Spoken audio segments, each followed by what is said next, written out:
Welcome to Saturday Night at the Movies. I'm your host, Glenn Holland.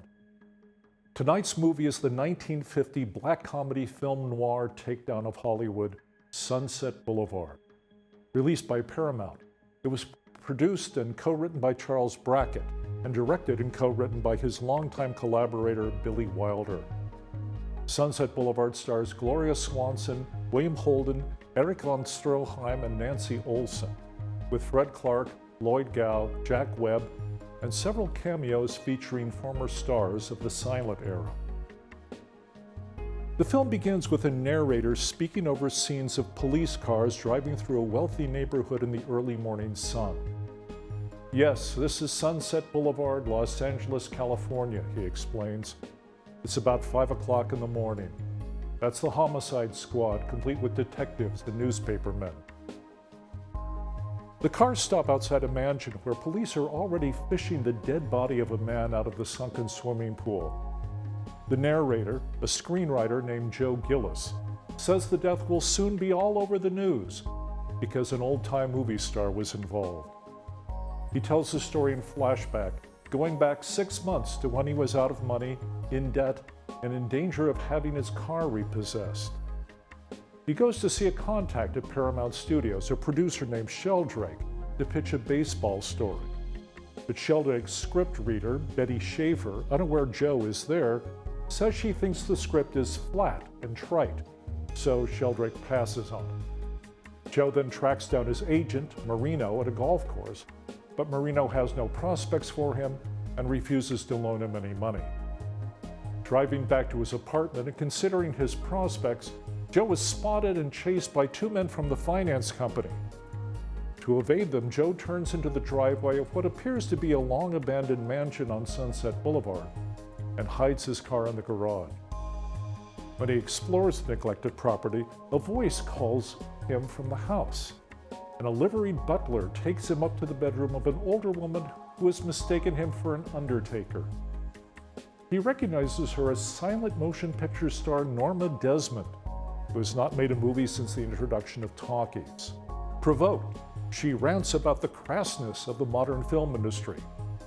But when she learns Joe is a writer, she asks him to read a script she's writing about Salome, a script she hopes will be the basis for her triumphal return to the screen. Seeing his opportunity to lie low and make some easy money, Joe agrees. But he finds himself unnerved by Norma and the bizarre private world she has chosen to inhabit in the glow of her lost celebrity. When Sunset Boulevard was released in 1950, the motion picture business was going through a difficult period of transition. After peaking in 1946, attendance at movie theaters was in decline. An anti-monopoly lawsuit, United States versus Paramount Pictures Incorporated et al., brought the end to vertical integration, a system in which movie studios also owned theaters that were required to play whatever films and shorts the studios sent them.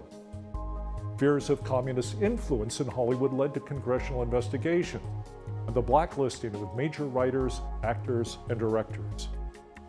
Americans began moving from urban centers to suburbs, cutting cinema attendance, a problem made worse by the burgeoning television industry. Hollywood responded with Technicolor, widescreen epics, and the sort of entertainment, either lavish and lively or dark and gritty, that could outdo anything on a 12-inch black and white television screen. But Sunset Boulevard recalled an earlier, considerably more traumatic transition in the motion picture business, the transition from silent movies to what were derisively called talkies. Once that transition was made, the entire film industry changed both in style and content. Movies now needed fully developed screenplays and whole new crews of technicians. Independent production companies were overshadowed by the major studios. And actors who had become major stars in a distinct form of visual entertainment passed from public view when a new form of visual and audio entertainment became the order of the day. Some made the transition successfully, others tried and failed, and still others decided to retire, often very comfortably, but more often not. After Billy Wilder had considered several other silent movie actresses for the role of Norma Desmond, fellow director George Cukor suggested Gloria Swanson. Swanson's history ran parallel to that of Norma in many ways, although Swanson, after some talking pictures, accepted the end of her movie career and moved on to New York, where she worked on stage and in radio and television. She was not looking for a return to movies when offered the part of Norma Desmond, and in fact was offended when she was asked to do a screen test for the film. She had made 20 films for Paramount and wondered, why do they want me to audition? She asked Cukor if she should refuse. He told her Norma Desmond was the role she would be remembered for. If they ask you to do 10 screen tests, do 10 screen tests, Cukor said, or I will personally shoot you. The many pictures and photographs of Norma Desmond that fill her mansion in the movie are all pictures of Gloria Swanson in her cinematic prime.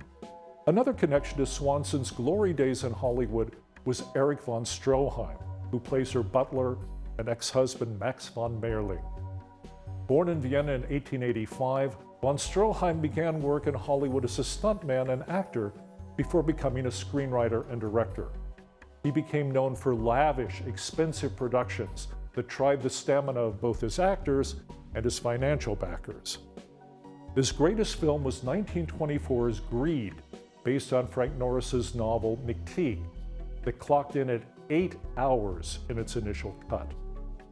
He was fired as director from several different films, including 1929's Queen Kelly, starring Gloria Swanson. Scenes from that film appear in Sunset Boulevard as scenes from one of Norma Desmond's silent movies. During filming, Billy Wilder said to von Stroheim, "Von, you were always 10 years ahead of your time," to which von Stroheim replied, 20. He came to resent the fame he received from what he dismissed as the butler role, because it depicted him as a has-been. In fact, the only reason he accepted the part was because he needed the money. Sunset Boulevard includes cameos by several other actors famous for silent films, including gossip columnist Hedda Hopper and the trio Joe Gillis calls the Waxwork, made up of H.B. Warner, Ann Q. Nilsson, and Buster Keaton. Warner played Jesus in Cecil B. DeMille's silent version of King of Kings in 1927, while Nilsson was named the most beautiful woman in America in 1907 and later became a silent movie star. Keaton, the great stone face, was, with Charlie Chaplin and Harold Lloyd, one of the three great comic actors of the silent era. During filming, when he sat down at the bridge table with his fellow actors, he muttered, "Waxworks is right," sending them into gales of laughter. Before the film's release, Paramount held a private screening of Sunset Boulevard for various studio heads and other guests. MGM's Louis B. Mayer was outraged by the movie. He told Wilder, "You have disgraced the industry that made and fed you. You should be tarred and feathered and run out of Hollywood." Wilder responded with a short, obscene directive. But other guests had a different reaction. When Gloria Swanson looked for silent star Mary Pickford after the screening, she was told, "She can't show herself, Gloria. She's too overcome. We all are." For her part, Barbara Stanwyck, who became a star shortly after the end of the silent era, knelt to kiss the hem of Gloria Swanson's skirt. Critics generally agreed with Stanwyck. A review in The Hollywood Reporter said that this completely original work is so marvelously satisfying, dramatically perfect, and technically brilliant, is no haphazard Hollywood miracle, but the inevitable consequence of the collaboration of Charles Brackett and Billy Wilder. James Agee wrote in the British film magazine Sight and Sound, "Sunset Boulevard is much the most ambitious movie about Hollywood ever done, and is the best of several good ones into the bargain." A review in Time magazine put it more simply, "Hollywood at its worst, told by Hollywood at its best." More recently, Sunset Boulevard has been consistently rated in the top 100 of the greatest American films ever made. Billy Wilder treated the whole matter with his typical irreverence. When asked whether Sunset Boulevard was a black comedy, he replied, "No, just a picture." When crew members wanted to know how Wilder intended to shoot the bizarre burial of Norma's chimpanzee, he said, the usual monkey funeral sequence. When people asked what happened to Norma Desmond after the film's conclusion, he would say, "I have no idea. All I know is that she's Meshuggah, that's all. That's the end." What an ending it was. Please join us again next time for another Saturday Night at the Movies. I'm Glenn Holland. Good night.